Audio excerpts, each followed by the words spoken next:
¿Estamos listos?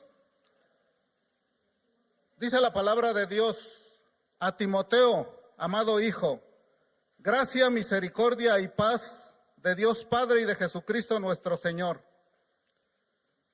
Gracias.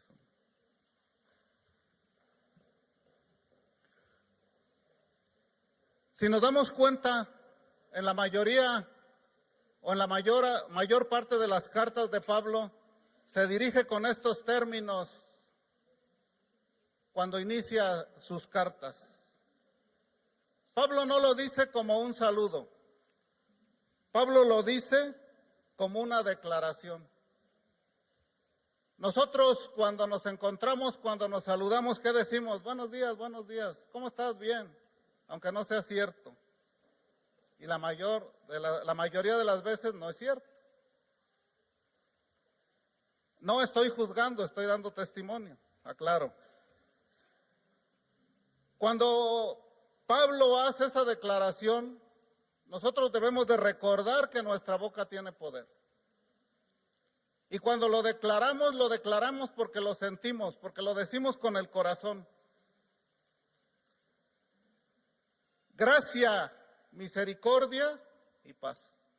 Eso es lo que declaramos, eso es lo que debemos declarar para todos los que estamos aquí y para todos los que tuvieron y tienen la intención de alabar a Dios.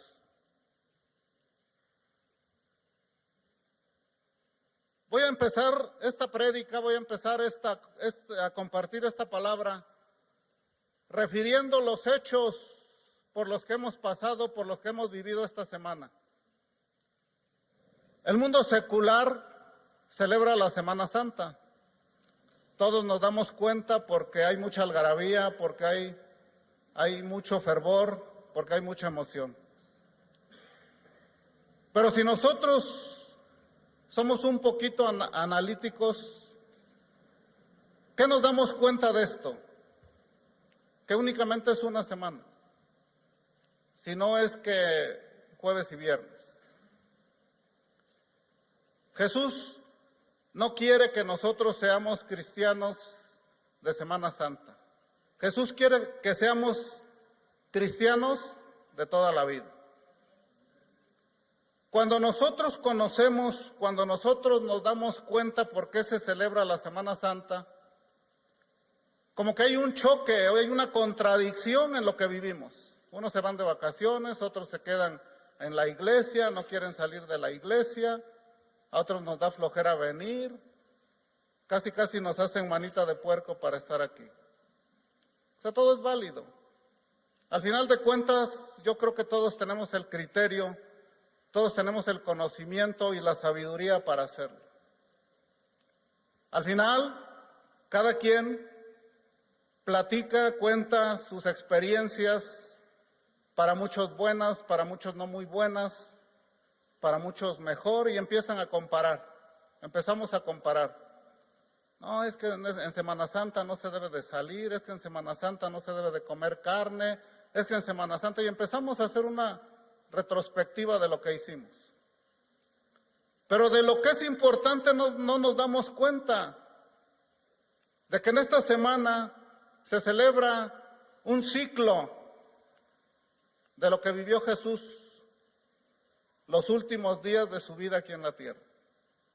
No es para recordarlo únicamente la Semana Santa, es para recordarlo, para tenerlo presente todos los días. ¿Qué es lo que provoca esa incertidumbre? Las costumbres, las tradiciones, lo que nos enseñaron, porque se contrapone con lo que dice la palabra de Dios. Se contrapone con lo que nosotros debemos de hacer. Nos están casi enseñando, casi nos están obligando a que con esta semana que festejemos, que celebremos, que haya arrepentimiento en nosotros, con eso la vamos a librar todo el año. Si es que bien le va a Jesús, si es que no, el próximo año nos vamos de vacaciones, porque entonces ya van a ser 2 años. Y si se nos olvida van a ser 3, 4, 5 años. Nosotros que declaramos que Jesús vive en nuestro corazón, lo tenemos que estar recordando todos los días, el sacrificio que Jesús hizo por nosotros, por ti y por mí. Si no lo recordamos de esa manera, entonces estamos creyendo, estamos pensando que lo que hizo Jesús no valió la pena. Cuando nosotros nos damos cuenta qué es lo que estamos haciendo, cómo lo estamos celebrando, cómo lo estamos viviendo, buscamos argumentos para justificarlo y lo logramos. Cada quien busca sus argumentos, cada quien busca su justificación. Lo que nosotros tenemos es una asombrosa capacidad de transgredir los principios de Dios.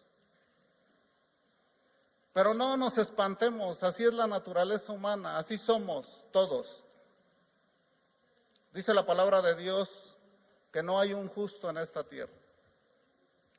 Y si lo dice la palabra de Dios, se lo debemos de creer. Cuando nosotros estamos aquí, es porque tenemos la intención, hemos tomado la decisión de transformar nuestra vida, de cambiar nuestra vida. ¿Cuál es ese fundamento? ¿Cuál es ese aliciente? ¿Con quién es ese compromiso? Con Jesús. Quiero referirme en este momento a lo que vivió Jesús los últimos días de su vida aquí en la tierra. Todos lo conocemos, todos lo hemos vivido, todos hemos participado, pero no sabemos muchas veces el significado o lo que vivió Jesús. Acompáñenme a Juan 12, capítulo 12, versículo 1.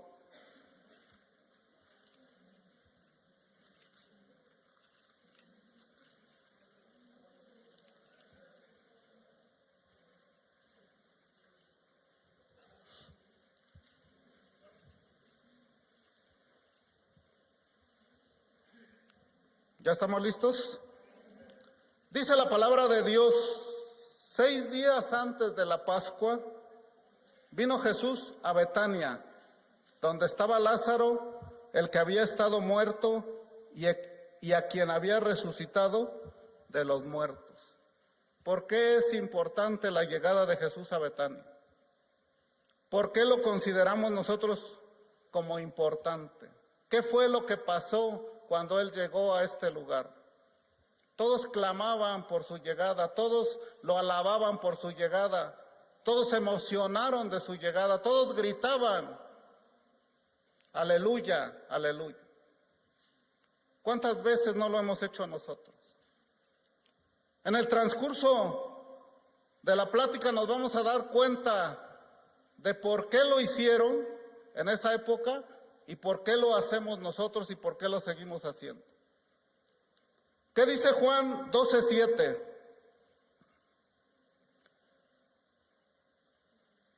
Entonces Jesús dijo, déjala, para el día de mi sepultura ha guardado esto. Cuando lo estaban ungiendo con el perfume caro, que hasta sus mismos apóstoles, uno de sus apóstoles, lo criticó por haberlo permitido.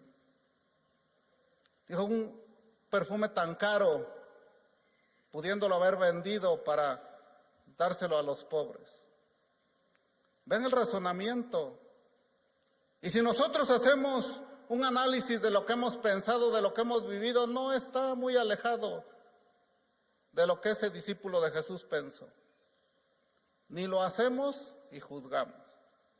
Esa es la naturaleza humana.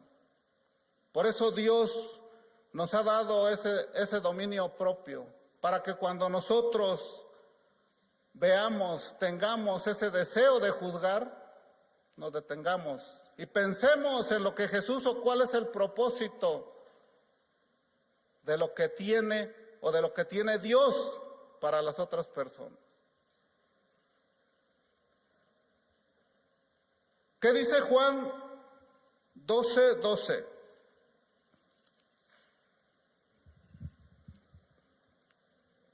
Voy a leer del 12 al 19.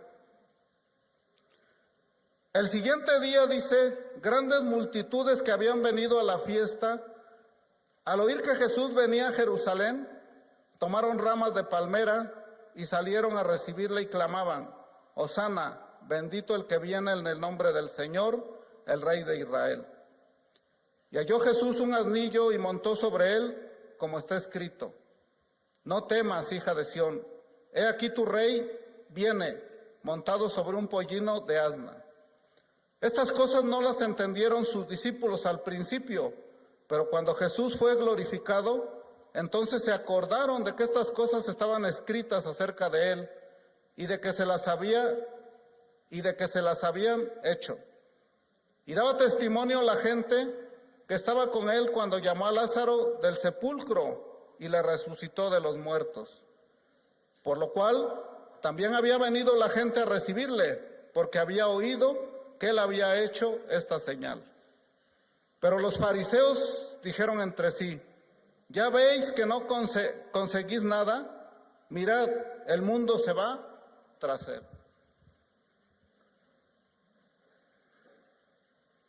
¿Qué pensaron cuando iba a llegar Jesús? Cuando iba a entrar. Que los iba a liberar.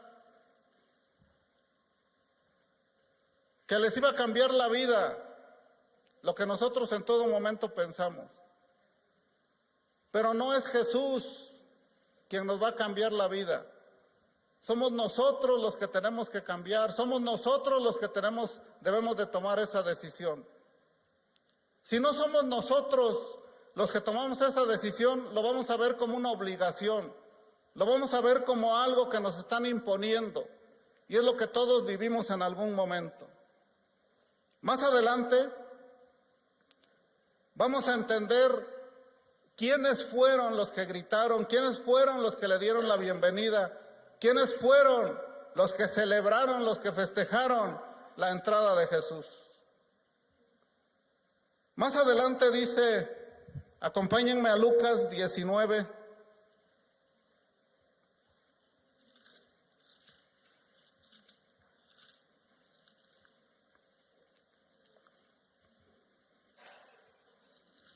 Lucas 19, 45.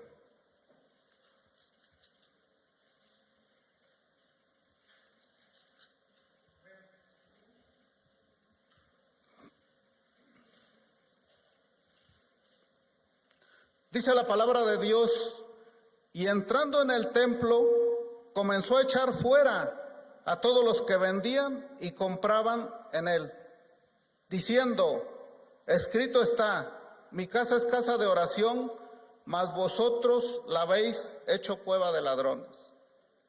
Y enseñaba cada día en el templo, pero los principales sacerdotes, los escribas y los principales del pueblo procuraban matarle.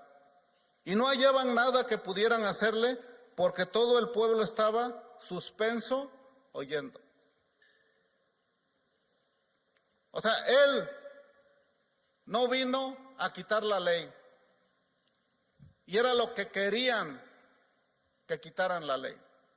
Que quisieran que siguieran, que tuvieran o que les permitieran seguir haciendo lo que hasta ese momento hacían.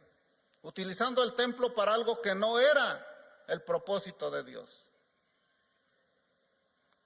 Van a decir y volteamos a ver y dice, pero es que aquí no hay changarros, aquí no están vendiendo nada.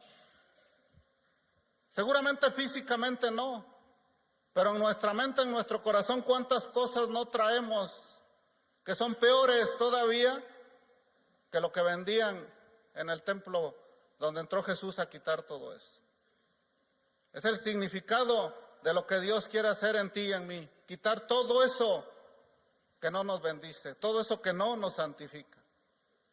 Y es lo que debemos de permitirle a Jesús, que entre en nuestro corazón, que lo limpie, que lo quite. No tiene por qué estar en nuestro corazón. No nos sirve de nada. Después de esto viene la última cena. Acompáñenme a Juan 13.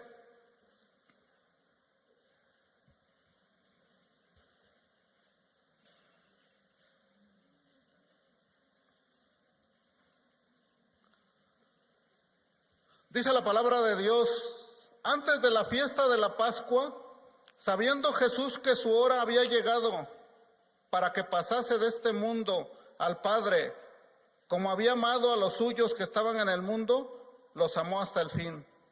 Y cuando cenaban, como el diablo ya había puesto en el corazón de Judas Iscariote, hijo de Simón, que le entregase, sabiendo Jesús que el Padre le había dado todas las cosas en las manos y que habían salido de Dios y a Dios iba, se levantó de la cena y se quitó su manto, y tomando una toalla, se la ciñó. Aquí yo lo que he comentado, qué demostración de humildad fue cuando Jesús se quitó el manto, se quitó el poder de soberano, se quitó el manto y se ciñó la toalla. Yo explicaba que la toalla en aquella época, los esclavos traían un delantal blanco para distinguirlos de todo el resto de la población. Jesús se puso la toalla en señal de esclavitud, en señal de humildad, en señal de siervo. Y todos conocemos los sucesos que siguieron. Le lavó los pies a los apóstoles, en señal de servicio, en señal de servir. El Hijo del Padre no vino a ser servido, dice su palabra, vino a servir. ¿Cuántos de nosotros servimos? Con ese amor, con esa humildad con que Jesús lo hizo. Esa es la reflexión a la que nos debe de llevar este texto. Esa es la reflexión que no debemos de hacer únicamente en Semana Santa, la debemos de hacer todos los días. Si queremos que nuestra vida valga la pena, tenemos que servir y tenemos que servir de corazón. Y no nada más, como muchas veces nos confundimos en el sentido de decir, es que voy a servir a la iglesia. Tenemos que servirnos, tenemos que ser entre nosotros ese servicio. Entre los hermanos. Pero es que él no conoce de Dios. Dios no nos va a juzgar por lo que hagamos o con quién lo hagamos. Dios va a juzgar, Dios va a entender, Dios va a escudriñar las intenciones de nuestro corazón. Eso es lo importante.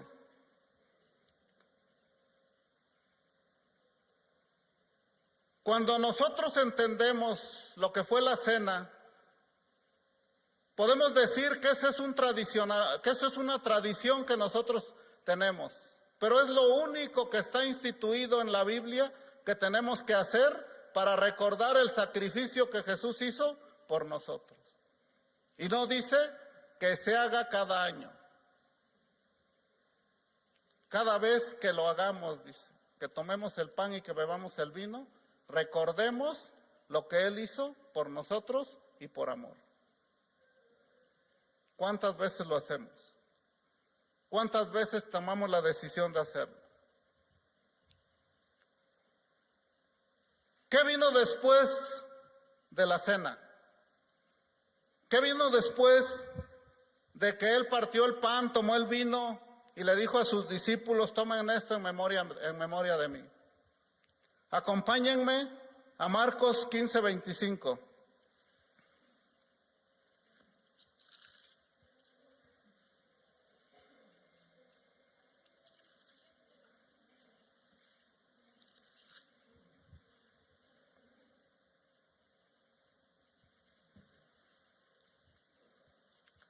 Dice la palabra de Dios, era la hora tercera, ¿cuándo qué?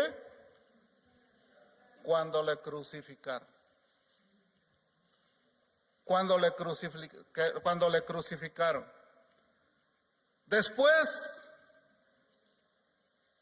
de este hecho, viene algo trascendental en la vida de Jesús, pero más trascendental en nuestra vida. Y eso es lo que nosotros debemos de reflexionar, eso es lo que nosotros debemos de recordar, eso es lo que nosotros debemos de practicar. Las reflexiones de la cruz. Muchas veces lo hemos escuchado, a veces sin sentido, a veces así como broma. ¿Qué fue lo que dijo Jesús cuando estaba en la cruz? ¿Qué fue lo que exclamó y por qué?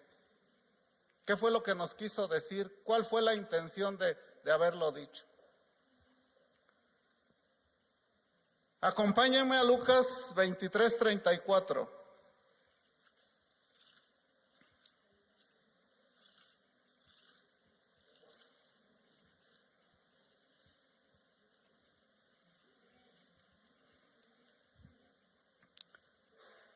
La primera exclamación de Jesús en la cruz fue de condonación. Dice la palabra de Dios, y Jesús decía: Padre, perdónalos porque no saben lo que hacen.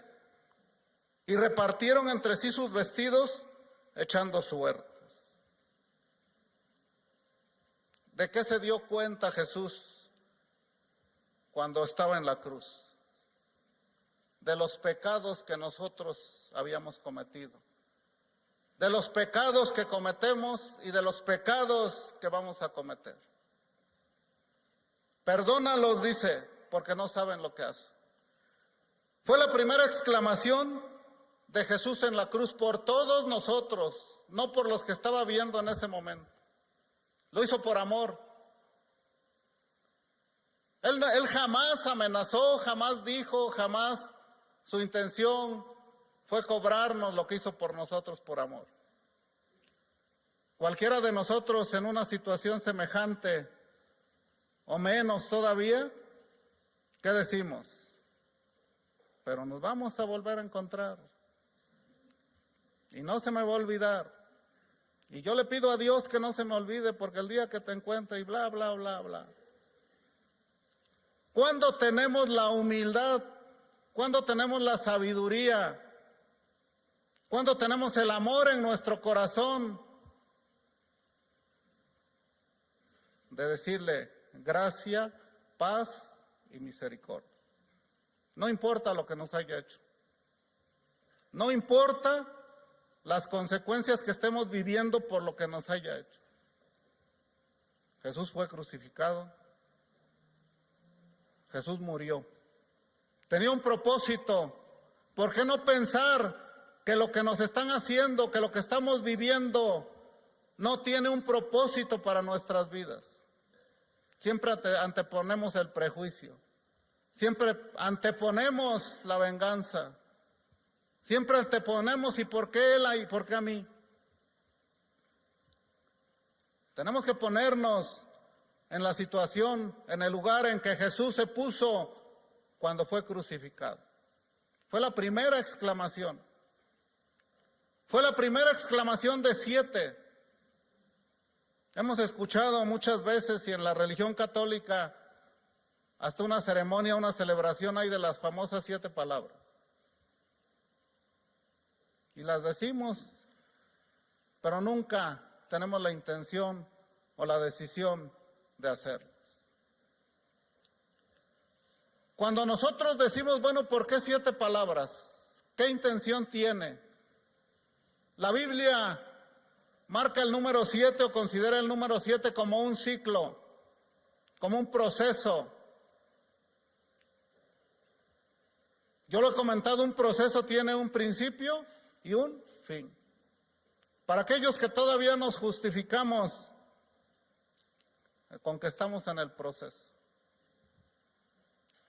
Cualquiera de nosotros en la primera exclamación, en la primera palabra nos hubiéramos quedado. Como muchos de nosotros estamos en el primer paso del proceso y así vamos a estar toda la vida. Porque no hemos tomado la decisión. Y no es por nosotros, todavía no hemos aceptado que el único que puede cambiar nuestra vida, que el único que puede obrar en nuestra vida es Jesús, por medio de lo que nosotros hagamos, nos alimentemos, tomemos la decisión de hacerlo. ¿Qué pasó después de la primera exclamación de la cruz cuando condonó?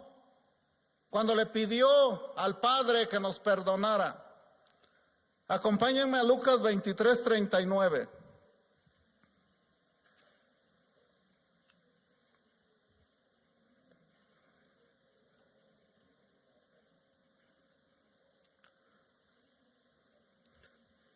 Sabemos que cuando crucificaron a Jesús, lo crucificaron en medio de dos malhechores, de dos que habían sido acusados por ser malos, por ser bandidos, por ser criminales. Pero ¿qué dice la palabra de Dios en Lucas 23:39? Y uno de los malhechores que estaban colgados le injuriaba diciendo: si tú eres el Cristo, sálvate a ti mismo y a nosotros. O sea, todavía dudamos de lo que Dios, de lo que Cristo puede hacer por nosotros. Y lo retamos. ¿Cuántos no hemos retado a Jesús? ¿Cuántos no le hemos reclamado a Jesús?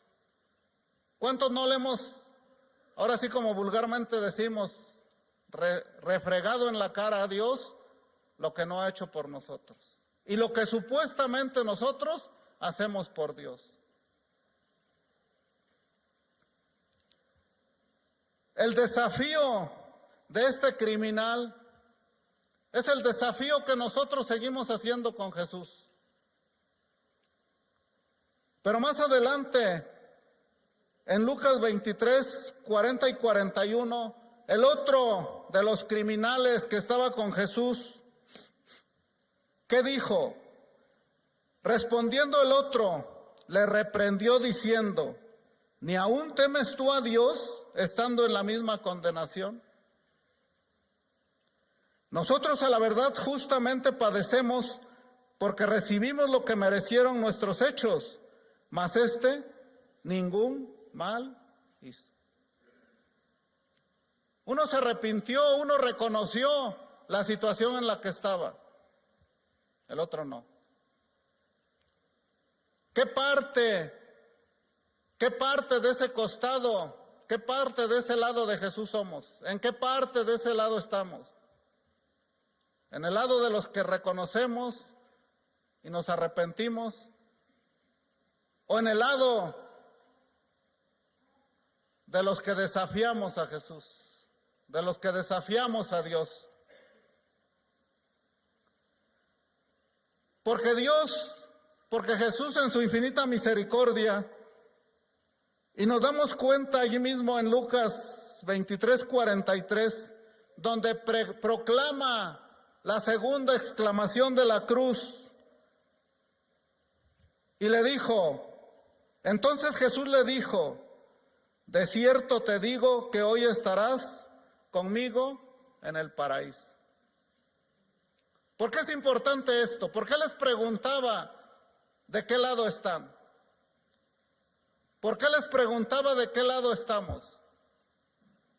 Porque si nosotros le pedimos a Jesús estar con Él de corazón, ¿dónde vamos a estar? Vamos a estar con Él. Una muestra más clara de lo que puede hacer Dios en nuestra vida es esta. Él no vio quién era. Él no dijo, a ver, pásenme su expediente para ver quién es este. Él lo que escuchó fue la proclamación que le hizo con su boca y decirle: Señor, yo quiero estar contigo en el reino de los cielos. Se lo pidió de corazón. Fíjense aquí la diferencia y fíjense lo que debemos de entender de esta escena de Jesús. Cuando nosotros cometemos algo en contra de los principios de Dios, no vamos a dejar de vivir la consecuencia. La consecuencia es parte de los errores que nosotros cometemos. Aquí Jesús no dijo: tú vas a estar en el reino de los cielos conmigo, no vas a estar en el paraíso conmigo, bájenlo, quítenlo de la cruz. ¿Dónde siguió? Siguió en la cruz. ¿Qué debemos de entender esto? Cuando nosotros cometemos un error, cuando nosotros no nos ajustamos, sujetamos a los principios de Dios, la consecuencia la vamos a vivir. El objetivo es después. La recompensa es después, no en el momento en que nosotros tenemos el gozo, la paz, la seguridad de que vamos a estar en el paraíso al lado de nuestro Señor. Muchas veces cometemos errores y no queremos vivir la consecuencia. Creemos que esa es la intención de Jesús, que no vivamos la consecuencia. Pero esa consecuencia tiene un propósito para nuestra vida. Y se lo debemos de pedir a Dios, así como el criminal, así como el que estaba al lado de Jesús y le dijo, yo quiero estar contigo. Tal vez ni sabían dónde. Pero la expresión que él hizo fue de corazón. Y lo logró. Los tiempos no han cambiado. Los tiempos siguen siendo para Jesús los mismos. Es, fue y será por los siglos de los siglos. Así que si nosotros le pedimos, si nosotros le imploramos, el corazón de Jesús, el corazón de Dios para sus hijos sigue siendo el mismo. Porque podemos pensar, es que eso fue en aquellos tiempos. Es que eso fue con los criminales, eso fue con los que estaban a su lado. Tal vez se compadeció de ellos, no. Él supo las intenciones del corazón y cómo se lo pedía. Eso fue lo que valió para el criminal que estaba con él de su lado. Y en ese momento, la palabra, la segunda exclamación de la cruz de Jesús fue de salvación. La primera fue de condonación, la segunda fue de salvación, porque en ese momento le dijo, tú estarás conmigo en el paraíso. ¿Qué queremos nosotros? Estar con Jesús en el paraíso, declarémoselo, pidámoselo. No esperemos a que vengan situaciones mejores, peores, o que sigamos igual. Acompáñenme a Juan 19.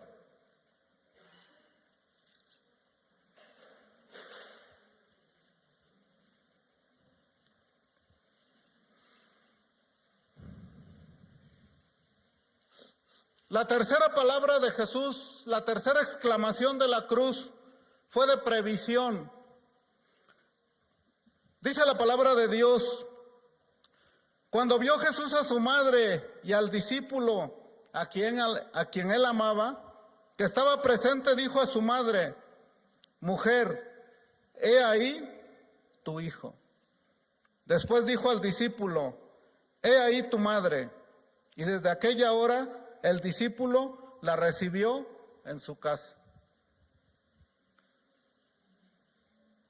¿Por qué se llama de previsión? ¿Por qué lo debemos de entender como previsión? La tercera exclamación de la cruz.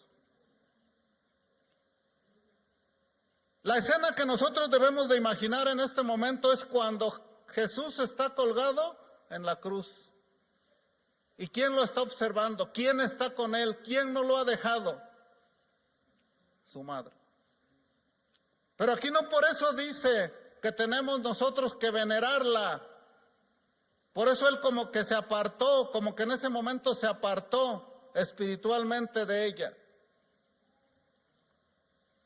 ¿Y a quién le dijo? Al discípulo que amaba.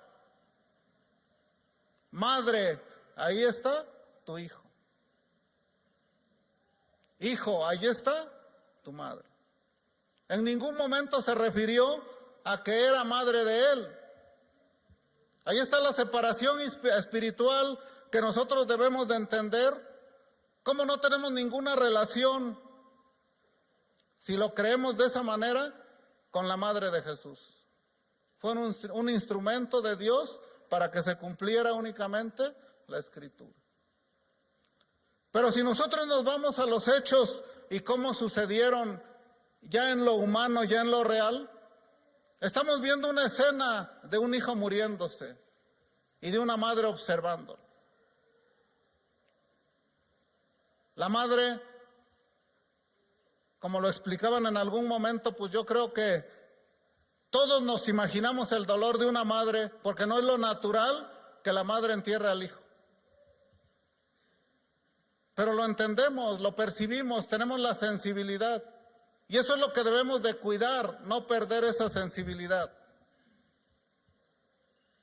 para poder tener misericordia, así como Dios, como Jesús, la ha tenido con nosotros. Pero también no debemos de perder de vista que Jesús, a pesar de la situación donde estaba, de la situación en que había caído, de lo que le habían hecho, Él previó y recomendó a su madre, ¿con quién? Con uno de sus discípulos, que no se sabe bien quién era, pero los que han estudiado más a fondo la Biblia dicen que se trataba de Juan. Le dijo, allí a tu madre. ¿Cuál es la reflexión que nosotros debemos de hacer en nuestros días? ¿Cómo tratamos los hijos a los padres? ¿Cómo tratan los hijos a los padres? ¿Cómo tratan los padres a los hijos? La madre no se separó de su hijo aún que lo hubiera crucificado. Y nosotros, por una grosería que nos hacen los hijos, ¿qué hacemos? Ya los andamos hasta desheredando. Ya los queremos ahorcar. Ya les queremos torcer el cuello. Vean el valor de María, viendo a su hijo morir, viéndolo desangrarse, viéndolo todo, y allí siguió con él. Vean la previsión del hijo en la situación que estaba, y aún así se acordó de que su madre se iba a quedar, iba a seguir viviendo. Y algo tenía que hacer por ello. Las dos partes de la enseñanza que vivimos o que vimos o que conocemos de esta historia. ¿Cómo debe de ser una madre con sus hijos y cómo debe de ser un hijo con sus padres? Acompáñenme a Mateo 27, 46.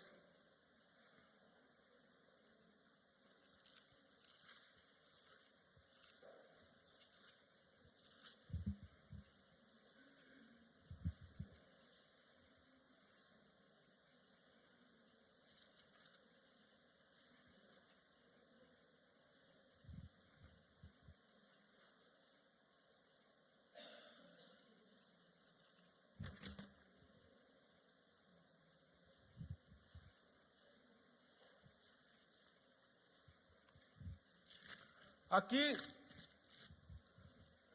en Marcos 15, 33, antes de la que vimos, se los voy a leer, dice: cuando vino la hora sexta, hubo tinieblas sobre toda la tierra hasta la hora novena. 3 horas de oscuridad. ¿Y qué dice en Mateo 27, 46? Cerca de la hora novena, Jesús clamó a gran voz diciendo: Elí, Elí, lama sabactani. Esto es: Dios mío, ¿por qué me has desamparado? Las 3 últimas horas de Jesús fueron de desolación.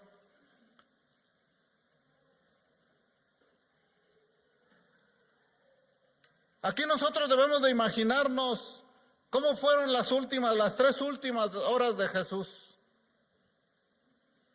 ¿Por qué habló? ¿Por qué exclamó? ¿Por qué gritó? ¿Cómo fue esa escena? Si nosotros entendemos y comprendemos cuál es la naturaleza de Dios, cuáles son los principios de Dios, que Dios no puede habitar con el pecado, ¿qué debemos de entender en esta escena, en esta desolación de Jesús? Jesús estaba solo, Jesús se sintió abandonado, y no porque se haya sentido, porque Dios lo abandonó. ¿Por qué lo abandonó? Porque en ese momento Jesús, ¿qué se hizo? Pecador, ¿por quién? Por nosotros. Jesús reconoció que Él iba a morir por los pecados de todos nosotros, que Él iba a morir por la salvación de todos nosotros. Y aquí es cuando se aplica, cuando nosotros debemos de entender que Dios se apartó de Él, porque Dios no puede habitar ¿con quién? Con el pecado. No puede habitar con el pecado.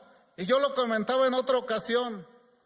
Si a su Hijo Jesús, al primogénito, se le aplicó, ¿por qué no nos las puede aplicar a nosotros?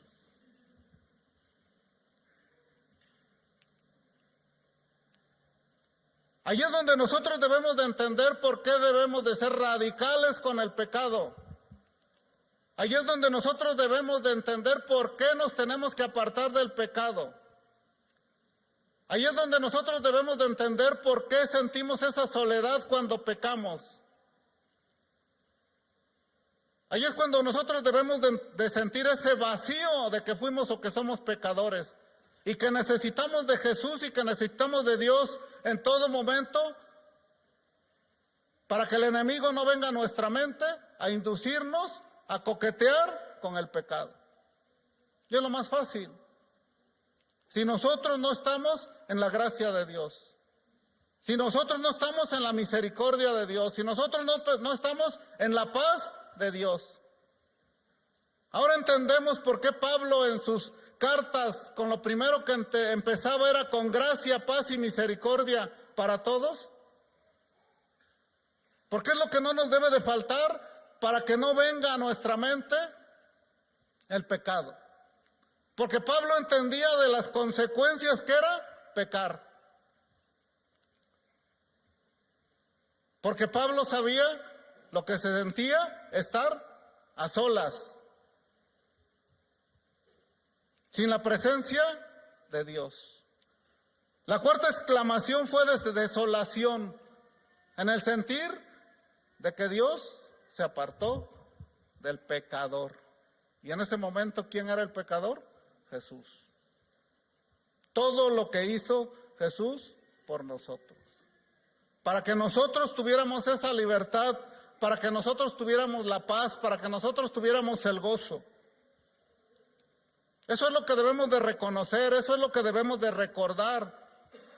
Y no nada más en Semana Santa. Por eso les decía, cada quien podemos vivir la Semana Santa como la queramos. La podemos justificar como la queramos. Lo que no debemos de olvidar es el sacrificio que hizo Jesús por nosotros. Y la consecuencia que nosotros vamos a vivir si no hacemos los principios de Dios, si no hacemos las leyes de Dios, si no nos alimentamos todos los días de la palabra del Señor. Y yo creo que más de uno de nosotros, empezando por yo, lo hemos vivido. Esa desolación. Acompáñenme a Juan 19:28.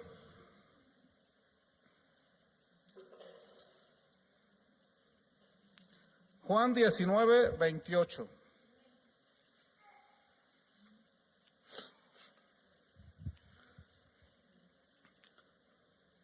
La quinta exclamación de la cruz, la quinta palabra de Jesús, dice la Biblia: después de esto, sabiendo Jesús que ya todo estaba consumado, dijo, para que la escritura se cumpliese: tengo sed. Y estaba allí una vasija llena de vinagre. Entonces ellos empaparon en vinagre una esponja y poniéndola en un hisopo, se la acercaron a la boca. Hay dos escenas en la Biblia y sobre todo en los evangelios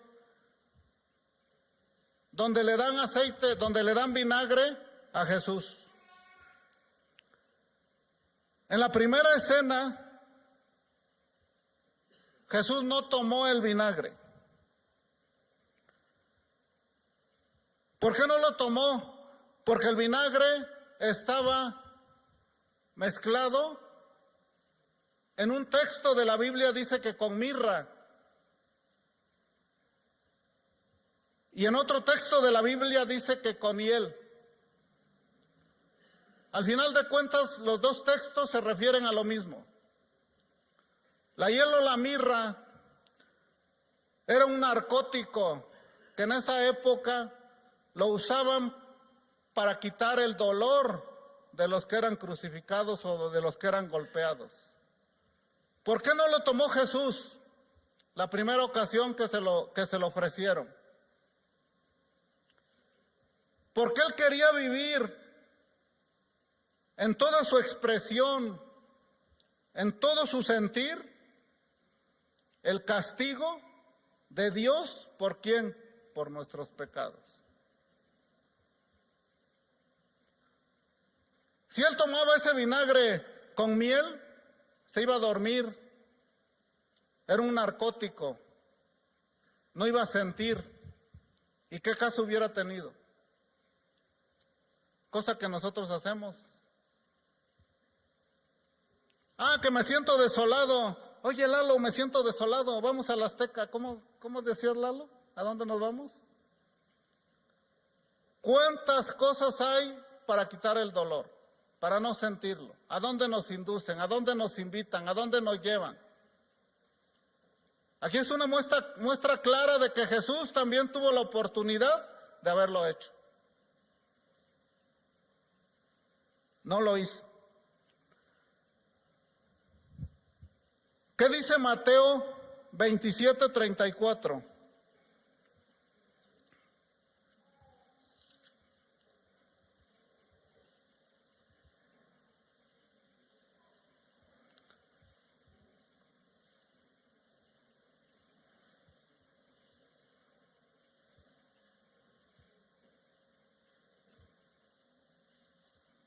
Dice la palabra de Dios, le dieron a beber vinagre mezclado con hiel, pero después de haberlo probado, no quiso beberlo.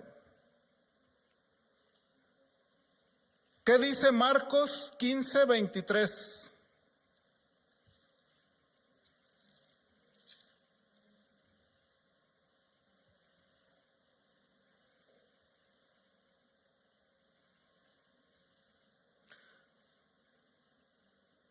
Y le dieron a beber vino mezclado con mirra, dice, mas él no lo tomó. Entonces, si nos damos cuenta, cada uno de los evangelios habla por su parte, pero al final es lo mismo. No lo tomó. ¿Qué debemos de entender? Fíjense hasta dónde pudo haber llegado la condenación de Jesús, la humillación de Jesús. Acompáñenme a Proverbios 31:6.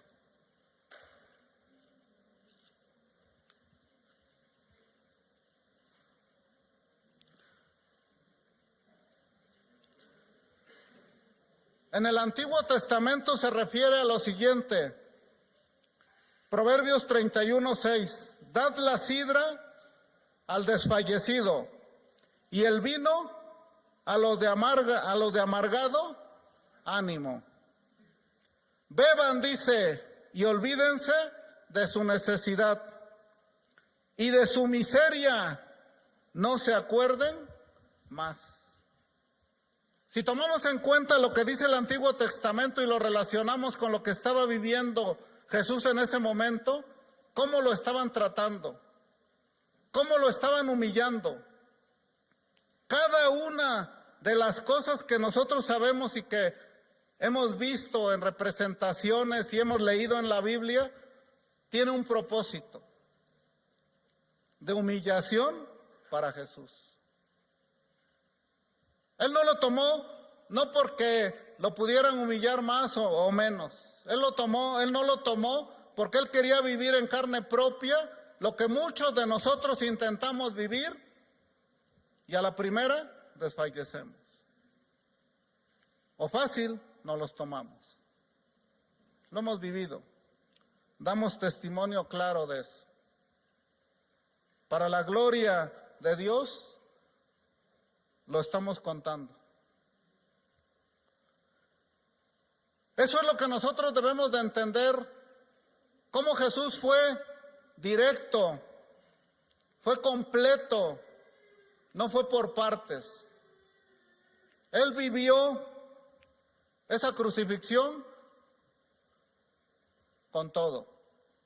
No escatimó, dice la palabra de Dios, pudiéndolo haber hecho. ¿Qué dice Juan 19:30?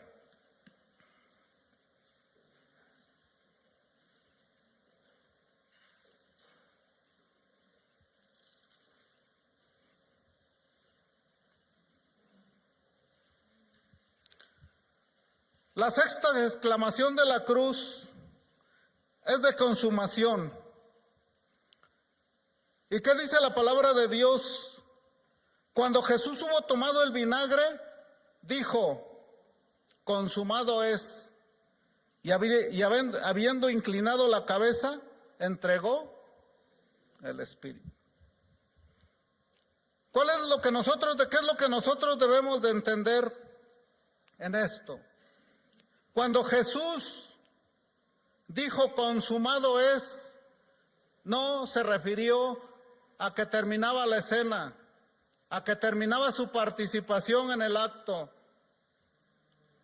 Él se refirió a que él había hecho la voluntad de Dios para salvarnos,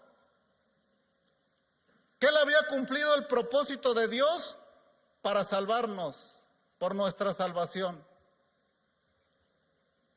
Que nosotros a partir de esa palabra éramos libres, que a partir de ese momento nosotros éramos salvos.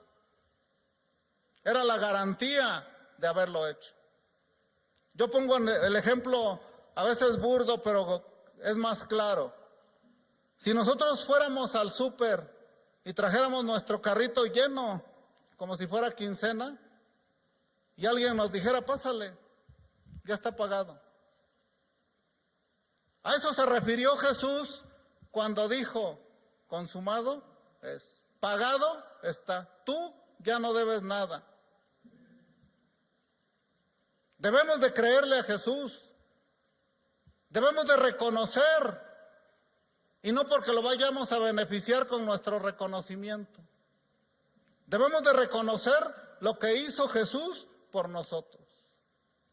Porque al final de cuentas los que vivimos el gozo, la paz, la misericordia, somos nosotros. Y únicamente por ser obedientes y por reconocer lo que Dios hizo por nosotros, lo que Jesús hizo por nosotros.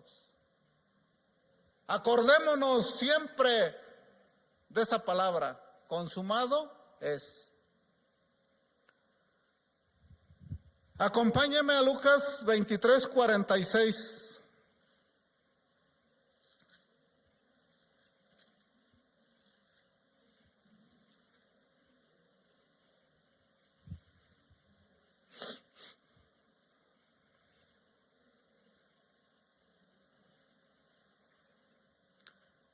La última proclamación de Jesús en la cruz, valga la redundancia, fue determinación.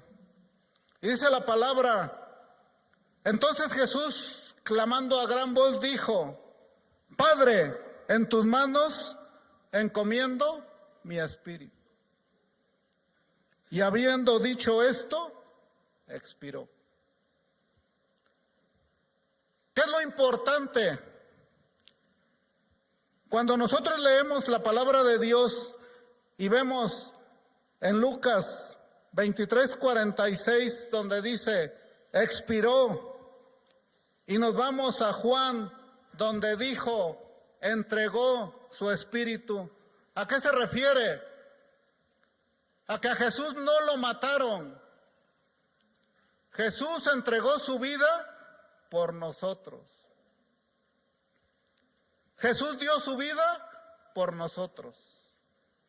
Esa es la diferencia. Y aquí está claro. Expiró en una parte y en otra entregó su espíritu.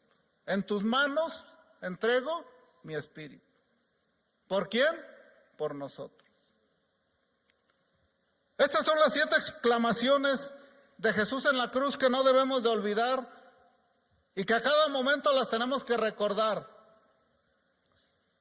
porque son para que nosotros tengamos paz, para que nosotros reconozcamos, para que nosotros sepamos que somos libres, que tenemos libertad, que no debemos de seguir siendo esclavos del pecado, que ya alguien pagó por nosotros.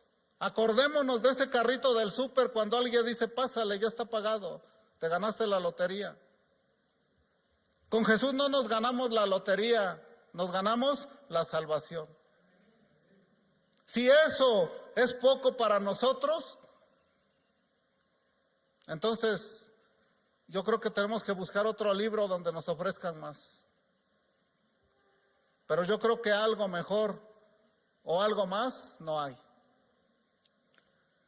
Acompáñenme a Marcos 16.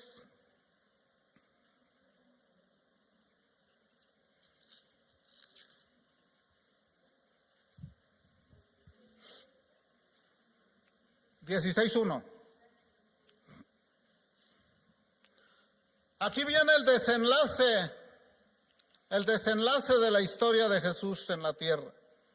Cuando pasó el día de reposo, María Magdalena, María, la madre de Jacobo, y Salomé compraron especias aromáticas para ir a ungirle. Y muy de mañana, el primer día de la semana, vinieron al sepulcro, ya salido el sol. Pero decían entre sí, ¿quién nos removerá la piedra de la entrada del sepulcro? Fíjense qué tan importantes son estas palabras. Cuando nosotros estamos pensando en lo imposible, ¿qué vamos a hacer? ¿Qué dice aquí la palabra? Pero decían entre sí, dice, ¿quién nos removerá la piedra de la entrada del sepulcro? ¿Y qué dice en el versículo 4? Pero cuando miraron, vieron removida la piedra, que era muy grande. A veces nosotros estamos pensando en algo que ya fue hecho, que nosotros en nuestra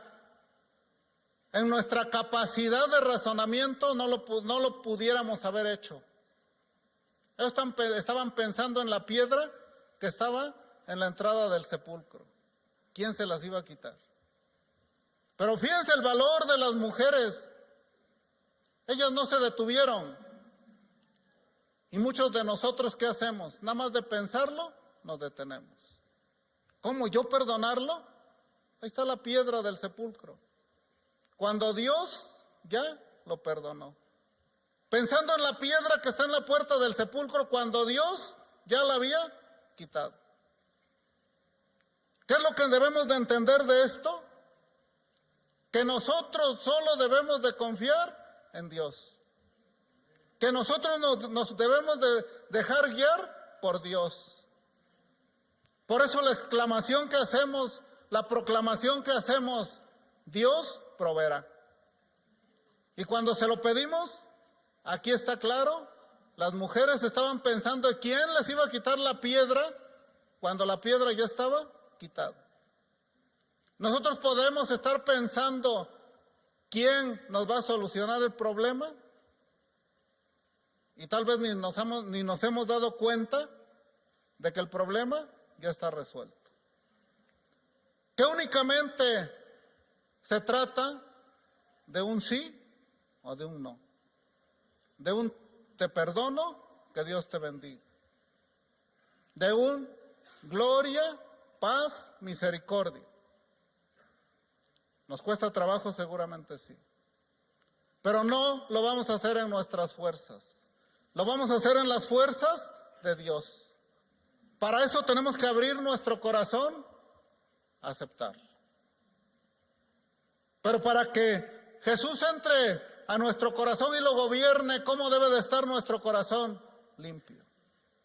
Sin esos prejuicios. Para que nosotros no nos interpongamos con la sabiduría de Dios. Que nuestro conocimiento, que nuestro razonamiento no se contraponga con el razonamiento de Dios. Muchas veces por el conocimiento que tenemos, por la sabiduría que tenemos, hasta la lógica perdemos. Nosotros debemos de alimentarnos todos los días para que sea Dios quien ponga esa paz en nuestro corazón, para que sea Dios por medio del Espíritu Santo para que nos guíe. ¿Qué dice Marcos 16:7 allá adelante?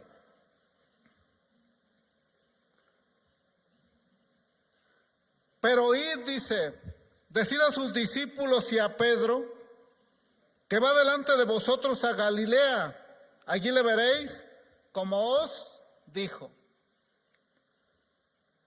¿Por qué menciona a Pedro? ¿Por qué la palabra de Dios en este versículo menciona a Pedro? ¿Cómo andaba Pedro en ese momento? Acuérdense que Pedro lo había negado. Recordemos que la palabra de Dios dice que Pedro lo negó y no nada más una vez, 3 veces.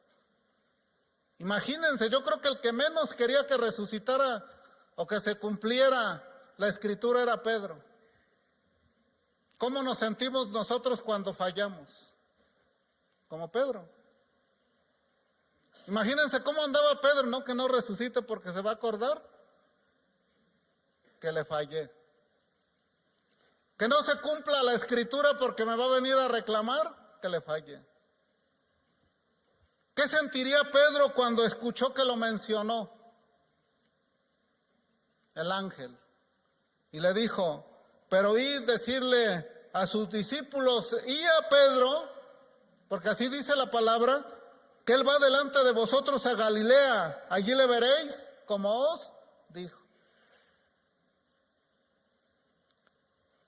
No por haberle fallado a Jesús, hermanos, Él nos va a desconocer. Él nos tiene presentes y nos va a mencionar y nos va a hablar y nos va a llamar y no nos va a poner una rayita menos, al contrario, nos va a poner una rayita más por nuestro arrepentimiento, por lo que nosotros tenemos en nuestro corazón, por la decisión que hemos tomado